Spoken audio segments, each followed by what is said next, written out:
One of Spike's videos was a film starring Anna Scott. Later that evening, as the two men sat in front of the TV, William remembered the touch of her hand, the smell of her hair. Spike shook his head at the screen. It's hard to believe somewhere there's a man who can kiss Anna Scott anytime, anywhere. Yes, she's quite wonderful. Chapter 3. Call Me. A customer came into the bookshop the next morning. William knew Mr. Smith well. Have you got any books by Dickens? Mr. Smith asked. William sighed. Not again. No, he said slowly and patiently. This is a travel bookshop. We only sell travel books. Oh. And that new John Grisham book? No, John Grisham doesn't write travel books either. Oh. Right. Have you got a copy of Romeo and Juliet? William looked at Mr. Smith, then shouted, Martin! Your customer!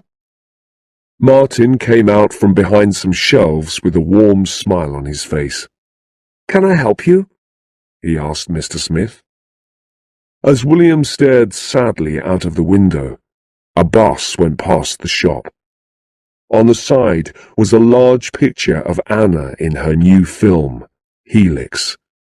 He couldn't stop thinking about her. A few days later, William walked into his kitchen.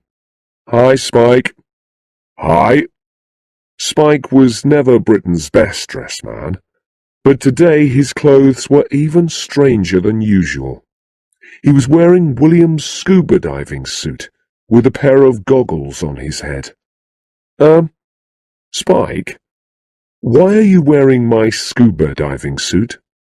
No clean clothes. There never will be if you don't wash them sometimes, William suggested. And I was looking around your room, and I found this. Great, isn't it? I think I look good in it, eh? It was a lovely day, and they went outside into the sunshine. Spike, still in the scuba diving suit, tried unsuccessfully to read his newspaper through the goggles. There's something wrong with these, William, he said, pointing to the goggles. That's because they were made specially for my eyes, so I can see the fish. Oh, right. So, any messages for me? William asked. Yes, I wrote down 2. 2? Were there only 2 messages? You want me to write down all of them? William closed his eyes and sighed. The ones you didn't write down. Who were they from? Was there one? No, it's gone. I just can't remember anything about them. Oh, no, wait. Your mother's leg is hurting her again, and don't forget lunch on Saturday. Any others? Asked William hopefully. Nope, that's it. No others. Spike sat back in his chair and closed his eyes. Then he seemed to remember something.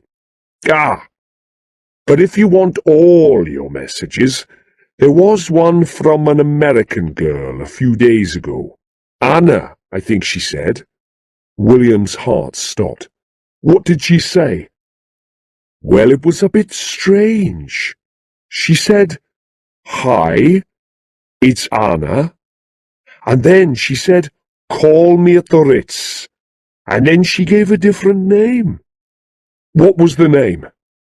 No idea. One name's difficult enough to remember, but 2? William ran inside. Hello? Is that the Ritz Hotel? He said when a man answered the phone. Can I help you, sir? I hope you can. I'm a friend of Anna Scott. She left me a message. She's staying with you. She asked me to call her. I'm sorry, sir. We have nobody here of that name. No, that's right. I know that. She's using another name. She left a message with my lodger. A bad mistake. Think of the stupidest person you know. Well, my lodger's even worse. He's so stupid. Try Flintstone!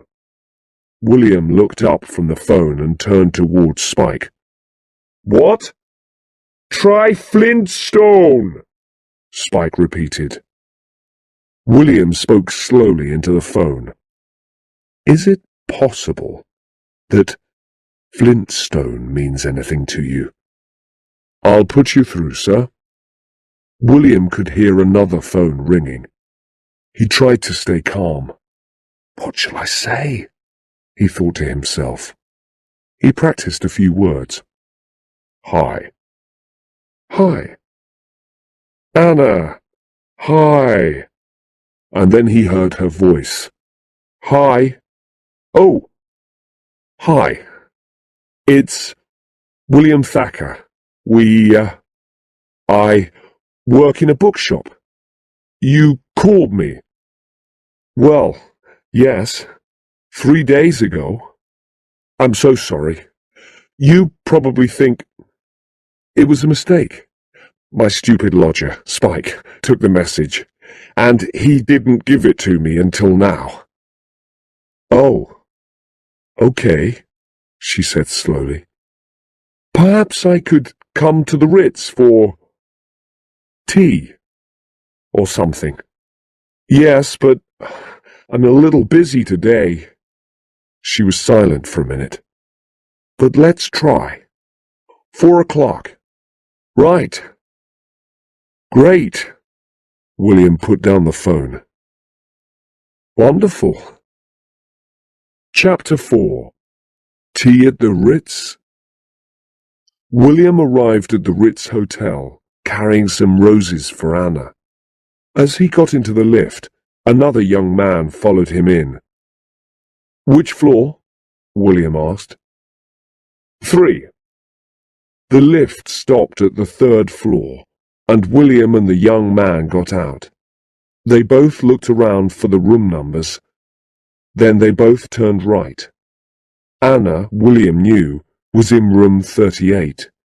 As he walked, the young man followed closely behind him. William looked over his shoulder questioningly. He slowed down at room 38.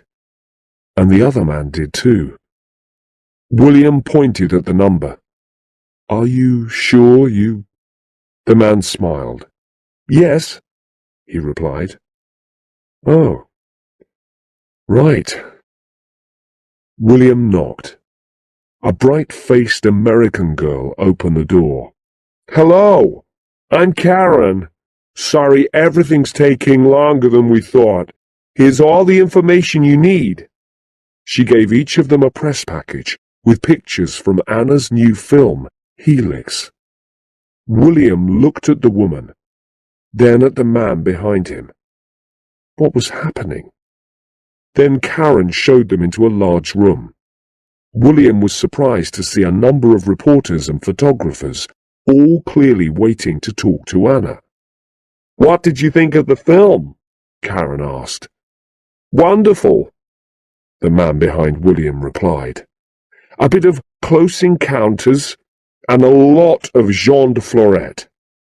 They both turned to William for his opinion. I agree, he said quickly. I'm sorry, which magazines are you from? Karen asked. I'm Tarquin, from Time Out. Great. And you? She asked, looking towards William. William didn't know what to say. He looked around for ideas, and on a small table saw a copy of Horse and Hound magazine. Horse and Hound. The name's William Thacker. Miss Scott knows I'm coming. Okay, take a seat. I'll check.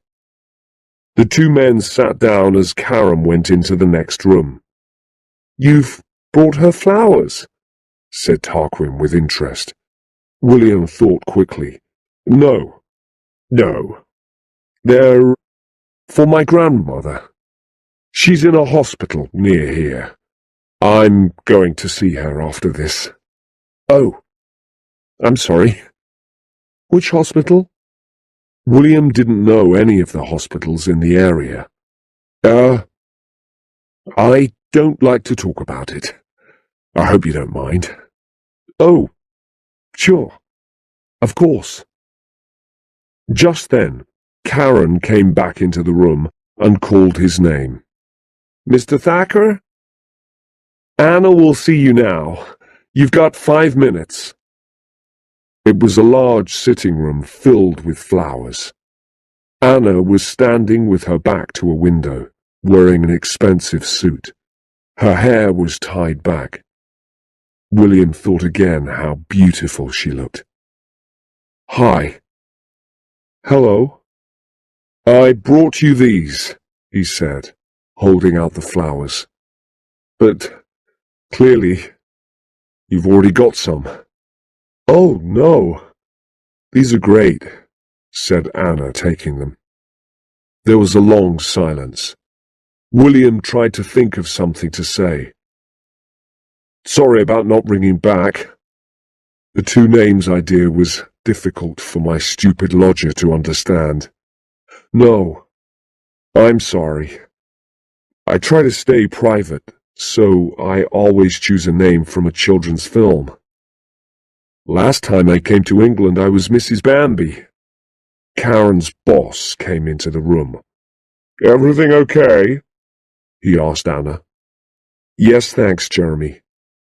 "And you're from Horse and Hound magazine?" he asked William. Anna looked at William. "Really? Horse and Hound?"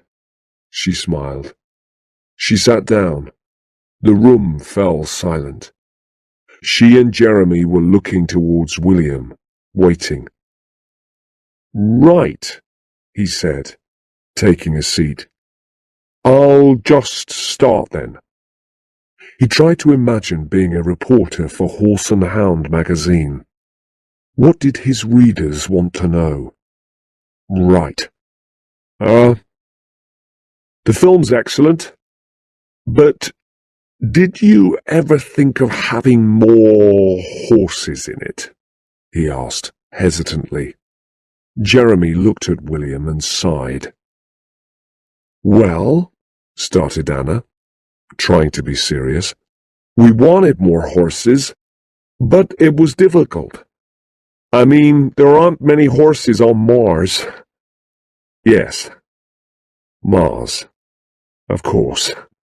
Very difficult." Jeremy stared at William. Then he looked at Anna. But she seemed happy. He left the room. William put his head in his hands. "I'm sorry. I arrived outside and they gave me this press package. I didn't know what to do. No, I'm sorry. They gave me a timetable for this and it ended at 4. Listen, I just want to say that I'm sorry for the other day. The kissing thing. I don't know why I did it. I wanted to make sure you were okay about it." Is that all she wants to say? William thought. He felt hurt, but tried to hide it. "Yes," he said. "No problem. Of course, that's fine." Jeremy came back into the room, and the two fell silent. "Don't forget to ask Miss Scott about her next film," Jeremy said helpfully. "Oh, yes. Excellent. Any horses in that one?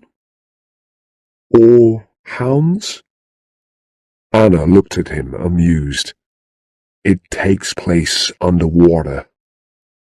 "Right." Jeremy left the room again. William watched him go, then turned back to Anna. "I'm sorry. Things like this only happen in dreams. Not in real life. Good dreams, of course. It's a dream to see you. And what happens next in the dream? Anna asked. Well, William started. In the dream, I just become a different person, a better person, because you can do that in dreams. Then I walk across the room and kiss the girl. But in real life, you know it'll never happen. The door opened again. That's it, Jeremy said. No more time, I'm afraid. Did you get what you wanted? Nearly, William replied, looking at Anna. Okay, maybe one more question. He left the room. Are you busy tonight? William asked Anna. Yes. Jeremy came back in. William and Anna stood and shook hands. It was nice to meet you, Mr. Thacker, she smiled. Strange, but nice. Thank you. You are Horse and Hound's favourite actress. You and Black Beauty. Tarquin was waiting outside. How was she? He asked. Wonderful. Wait a minute, Tarquin said in surprise. She took your grandmother's flowers. William thought quickly. Yes, that's right. What a pig. He turned towards the lift, but Karen called out to him. This way, Mr. Thacker. You can talk to the others now. The others? Thought William. He found himself in another room with the male star of Helix. Pleased to meet you. Did you enjoy the film? The star asked. Oh, yes, very much. Did you enjoy making the film? I did. Which bits did you most enjoy making? Well, you tell me which bits you liked, then I'll tell you if I like making them. Said William thoughtfully. I liked the bit on Mars very much. Did you enjoy that bit? The male star stared at William. He ended the discussion as quickly as he could. 5 minutes later, William found himself with an actor who spoke no English. Luckily, next to him was a woman who did. William felt more comfortable with his questions now. Did you have a deep understanding of the person you were playing? The woman asked the question in Spanish and waited for the actor's answer. No. No, she said to William. And why not? Asked William. The woman put the question in Spanish and waited for the answer. It was quite long. Because he played a crazy man-eating alien. Another room. A child actress this time. She was 11 years old. Is this your first film? No, it's my 22nd. Of course it is, William said in surprise. Any favourites out of the 22? Working with Leonardo? Da Vinci? She looked at him strangely. DiCaprio? Finally, the bad dreams seemed to be ending. William walked towards the lift again, pushing past the cameraman. Mr. Thacker? It was Karen. William sighed deeply. Have you got a minute? And then he was back in the room with Anna. That thing I was doing tonight, I've changed my plans. I have to spend the evening with Horse and Hound's star reporter. Anna smiled.